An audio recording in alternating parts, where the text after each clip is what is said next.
បាទតម្លាក់ស្ដាំម៉ានូកេមកក្បោផ្ទះបាទជូកាដិនបាទដែលមានអ្នកចាំទីបាទដៃទី1បាទគឺ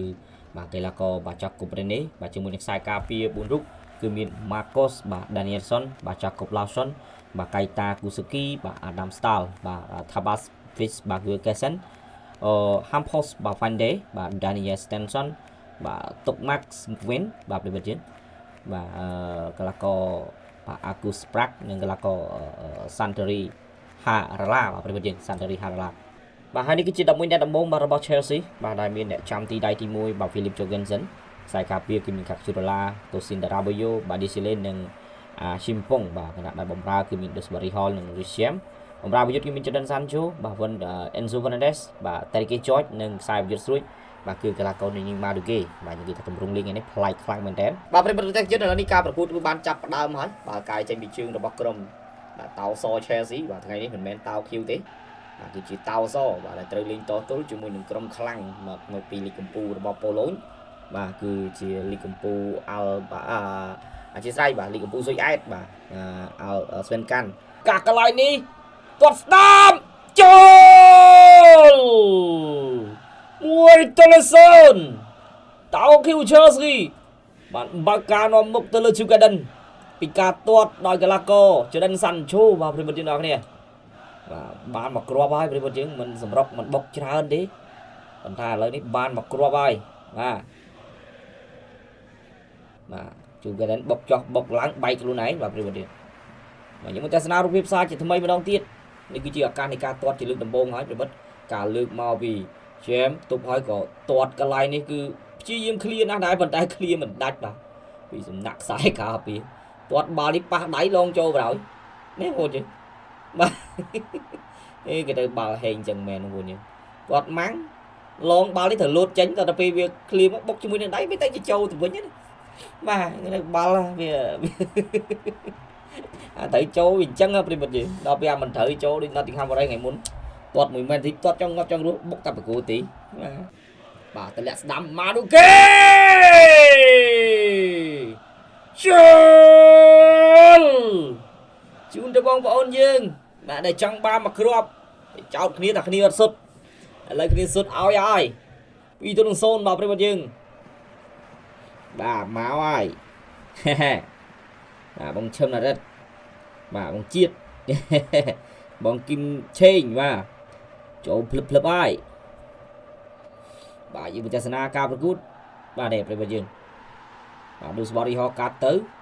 រុញស្រូវតម្លាក់បន្តិចពីអាន់សូហើយក៏ទាត់ឆ្វេងមួយជើងនេះបាទមិនជាខ្លាំងពេកទេប៉ុន្តែបាទគេថាអាចបំពងសម្លាញ់ទីបាននេះខ្ញុំទស្សនារូបភាពការឈូសតម្លាក់ទៅពីអាន់សូហ្វិនដែរឡើយនេះទាត់យកតែម្ដងណាអត់សាំញ៉ាំច្រើនទេ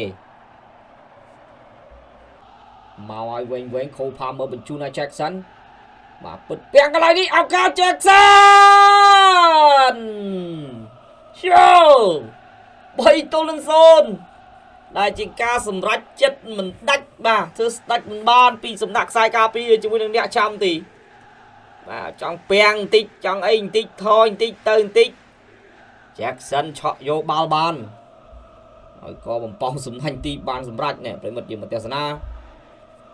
បាទកន្លែងនេះបញ្ជូនស្រូវមកពីខូលបាទគាត់ពិតពាំងបន្តិចអីបន្តិចបាទ Jackson ទាញយកបាល់បានបាទប្រិមិត្តយើងទាំងអស់គ្នាចេះលុកទាញយកបានទៀតនេះបងប្អូនមើលម្ដងទៀតមើលការលុកទាញរបស់ Jackson នេះគាត់លុកទៅគាត់ទាញបានអ្នកចាំទីយកដៃត្រង់ហើយគាត់ទាញចេញពីដៃអ្នកចាំទីបានម្ដងទៀតកន្លែងនេះបានច្បាស់បងប្អូនយើងឃើញទេ1 2ទាញឆ្វាច់អ្នកចាំទីបាទបាច់ត្រីប្រោយបាទគណៈដែលខ្សែការពារបើគាត់តម្លាក់មកឲ្យអ្នកចាំទីហើយអ្នកចាំទីឃ្លៀបអាចទៅជាប់បាត់ហើយបាញ់មិញម៉ាកូស Danielson បាទ Jackson បោះចូលបាក់ដាឆក់យកបាល់បាន Jackson ទាញ Jackson ទាត់អូយ Jackson ថ្ងៃនេះអេមម្ល៉េះបាទ4-0ប្រិមរ៉ាយបាទមកភ្លាមសុទ្ធពីគ្រាប់ផ្លែតប្រើពេលត្រឹមតែ20នាទីប៉ុណ្ណោះបាទសម្រាប់ Jackson ដែលដូរចូលvàoក្នុងវគ្គ2នេះអេមែនតើណាបាទ3គ្រាប់ក្នុងការបង្ហាញខ្លួន3ប្រកួតបាទជាមួយនឹង Chelsea នៅក្នុងពានរង្វាន់ Conference League នៅនេះក៏មិនសូវបានលេងទេបាទប្រិយមិត្តយើង Spurs ក៏មកចាញ់ Man U ដែរ បាទ3-0ដែរទៅលើបូដូក្លីមបាទយើងមកទស្សនារូបភាពនេះការជាការបញ្ជូនមិនល្អពីអ្នកពីកីឡាករវ័យក្មេងហើយមកទាញជួយទាត់ឆ្វេងល្អណាស់បាទ Jackson ថ្ងៃនេះគេលុយនេះប្រិមិត្តយើងគាត់ទាញហើយទាត់ឆ្វេងយកផុតដៃអ្នកចាំទីណែបងប្អូនយើងមើលម្ដងទៀត Jackson គាត់ទាញទៅឆាច់ហើយទាត់ផឹងអស់ទាស់តែម្ដងបាទមកក្បោបានមកគ្រាប់ត្រឡប់មកវិញហើយកុំឲ្យស្ងាត់ពេកបាទសម្រាប់ក្រុមម្ចាស់ផ្ទះលុយណាស់ប្រិមិត្តយើងបាទឲ្យតែបានអញ្ចឹងអ្នកគ្រប់គ្រងសប្បាយចិត្តហើយយើងមកទស្សនារូបភាពកន្លែងនេះ Thomas បញ្ជូនស្រូវទៅបាទលើកចូលហើយក៏តែតបុកជាមួយនឹងដីបាទកន្លែងនេះ Philip Jorgensen លោតផ្ទះឡើងតំណែងតែម្ដងបាទអ្នកលើកគឺកីឡាករលេខ16បាទគឺ Thomas បាទ Gillian ហើយអ្នកតែតបំពងសម្ដាញ់ទីបាទគឺកីឡាករវ័យក្មេងបាទលេខ32បាទពីយើងទៅដូរចូល Isaac Alemmeyahu បាទអញ្ញាដាប្លុងបច្ចាបញ្ចប់ការប្រកួតដោយប្រពន្ធយើងលទ្ធផលជាផ្លូវការ Chelsea ទទួលបានជ័យជំនះដល់លទ្ធផល4-1បាទទៅលើក្រុមម្ចាស់ផ្ទះ